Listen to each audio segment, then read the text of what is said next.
জয় শ্রীকৃষ্ণ। রাধে রাধে। বন্ধুরা, আপনারা কি বিড়াল পোষেন? আপনার বাড়িতে কি কখনো বিড়াল এসে হাজির হয়েছে? অথবা রাস্তা দিয়ে যাচ্ছেন, আপনার সামনে দিয়ে কি কখনো বিড়াল পার হয়েছে? যদি এমনটা কখনো আপনার সঙ্গে হয়ে থাকে, তাহলে এই ভিডিওটি মনোযোগ সহকারে অবশ্যই দেখুন। এই ভিডিওর মাধ্যমে গুরুত্বপূর্ণ বিষয় সম্পর্কে আপনি জানতে সক্ষম হবেন, যা আপনি আগে কখনো জানেননি। তাই ভিডিওটি সম্পূর্ণ মনোযোগ সহকারে দেখার অনুরোধ রইল। জানতে পারবেন যে বিড়ালের উপস্থিতি শুভ নাকি অশুভ কিছুর ইঙ্গিত দেয়। বন্ধুরা, বহু বছর ধরে আমাদের এই বিষয়টি দেখে থাকি যে আমাদের বাড়ির আশেপাশে কোনো বিড়াল এসে কান্না করছে অথবা তীব্র স্বরে চিৎকার করছে। তখন আমাদের দাদু ঠাকুমারা এই বিষয়টি প্রায় বলে থাকেন, তাড়াতাড়ি এই বিড়ালটিকে তাড়া। কেন তারা এমন বলেন, এর পেছনে কোনো রহস্য লুকিয়ে রয়েছে এই বিষয়েও। এই ভিডিওতে আপনাদের সামনে সমস্ত কিছু আলোচনা করব। আপনারা অবশ্যই ভিডিওটি মনোযোগ দিয়ে দেখবেন। আপনাদের সবাইকে স্বাগত জানিয়ে আজকের ভিডিওটি শুরু করছি। আশা করি ঈশ্বরের কৃপায় আপনারা সকলেই ভালো আছেন। আপনাদের কাছে একটা অনুরোধ করব, ভিডিওটি যদি আপনাদের ভালো লাগে তাহলে অবশ্যই কমেন্টে ভক্তি ভরে লিখবেন জয় মা লক্ষ্মী। আপনি যদি আমার চ্যানেলে নতুন দর্শক হয়ে থাকেন তাহলে অবশ্যই চ্যানেলটাকে সাবস্ক্রাইব করে পাশে থাকবেন। তো চলুন বন্ধুরা, মূল পর্বে প্রবেশ করা যাক। যুগ যুগ ধরে বিড়ালকে বিভিন্ন ধর্মের বিভিন্ন শাস্ত্রে এক রহস্যময় প্রাণী হিসাবে গণ্য করা হয়েছে।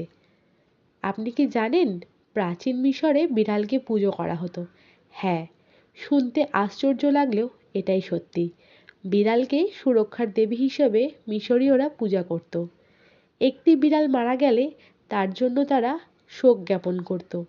একটি বিড়াল এক ব্যক্তিকে কঠোর শাস্তি পেতে হতো। বিড়ালকে তারা অশরীরী আত্মার প্রহর হিসাবে গণ্য করত। অন্যদিকে আমাদের সনাতন ধর্মে বিড়ালকে মা ষষ্ঠীর বাহন বলা হয়।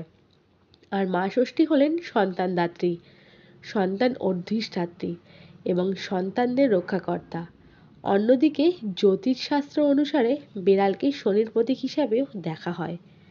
শনিদেব হলেন কর্মফলদাতা, ন্যায় বিচারক। বিড়ালের উপস্থিতি শনিদেবের প্রভাবকে ইঙ্গিত প্রদান করেন। তবে সেই প্রভাব শুভ নাকি অশুভ, সেটাই আলোচনার বিষয়। আমরা হিন্দু সনাতনীরা যেহেতু বিড়ালকে মা ষষ্ঠীর বাহন হিসাবে পুজো করে থাকি, তাই বিড়ালের আগমন আমরা বাড়িতে খুব শুভ বলেই মনে করি। এটি আপনার পরিবারে নতুন শিশু আসার ইঙ্গিত বহন করে, অথবা যে শিশু ইতিপূর্বে আপনার বাড়িতে রয়েছে তার সুরক্ষা কবচ হিসেবে বিষয়টি কাজ করে।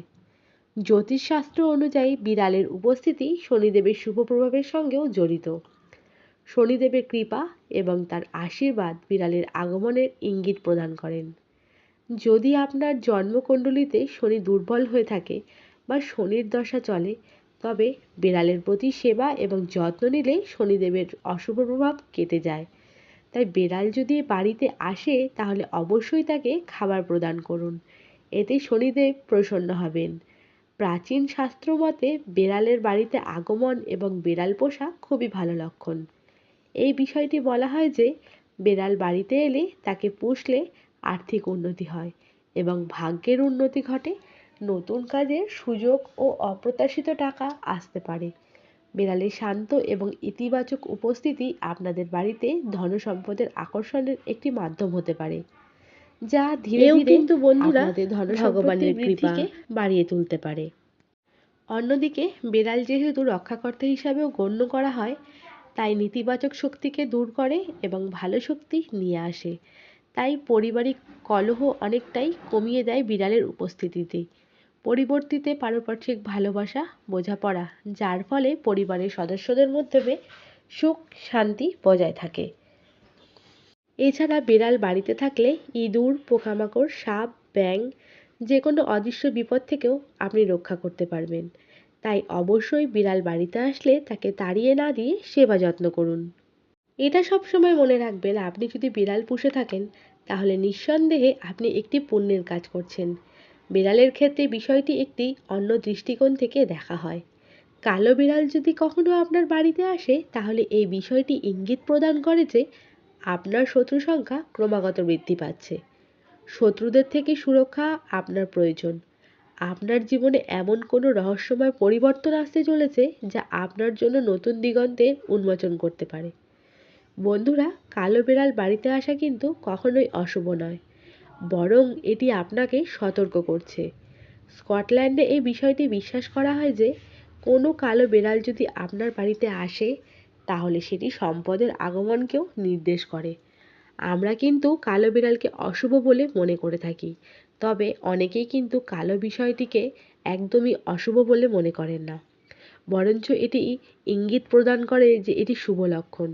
তাহলে বন্ধুরা, আপনার বাড়ির আশেপাশে যদি তীব্র স্বরে চিৎকার করতে থাকে বেড়াল অথবা কান্না করতে থাকে, তাহলে এই বিষয়টি কিসের ইঙ্গিত বহন করে তা অনেক সময় বিষয়টি লক্ষ্য করে থাকি না, আর আমরা ভয় পেয়ে থাকি, ভাবি হয়তো যে কোনো বিপদ আসতে পারে।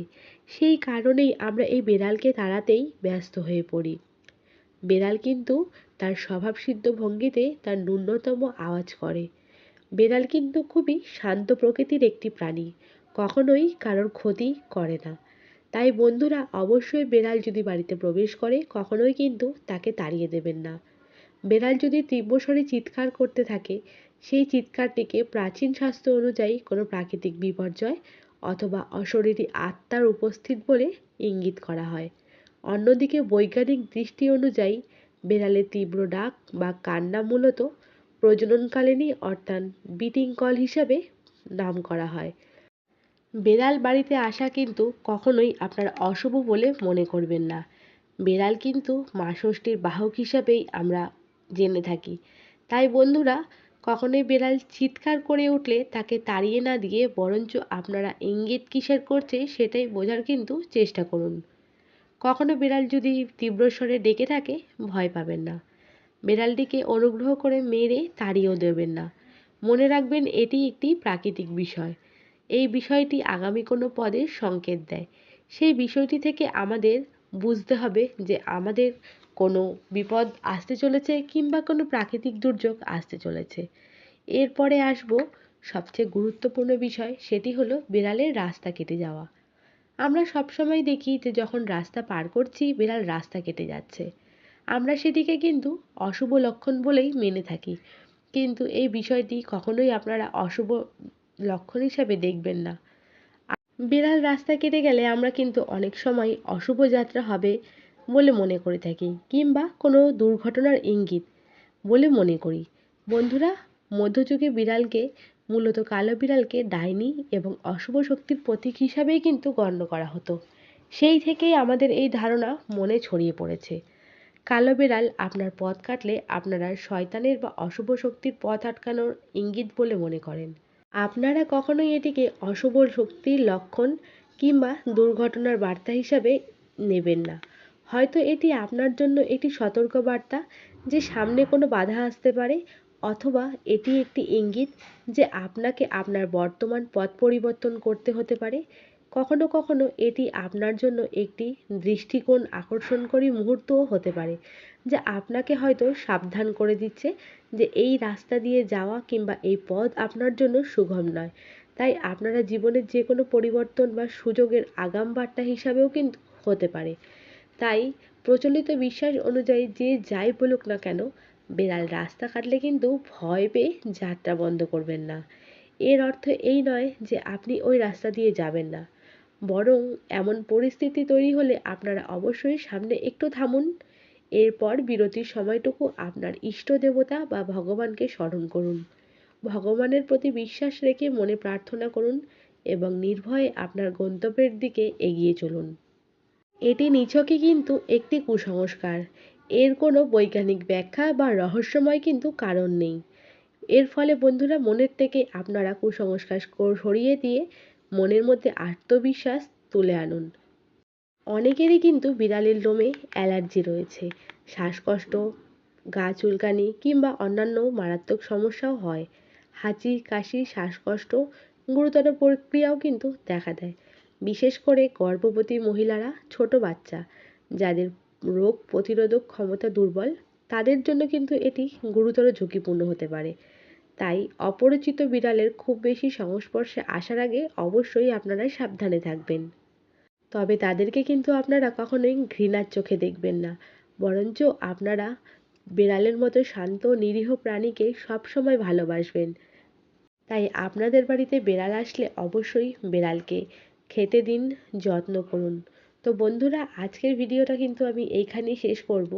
ভিডিওটা ভালো লাগলে অবশ্যই লাইক কমেন্ট দিয়ে শেয়ার করে যাবেন, আর আপনাদের ভিন্ন মতামতগুলি কমেন্টের মাধ্যমে জানিয়ে যাবেন। এই ভিডিওটি যদি ভালো লেগে থাকে তাহলে কিন্তু অবশ্যই নিচে জয় মা লক্ষ্মী বলে কমেন্ট করে যাবেন।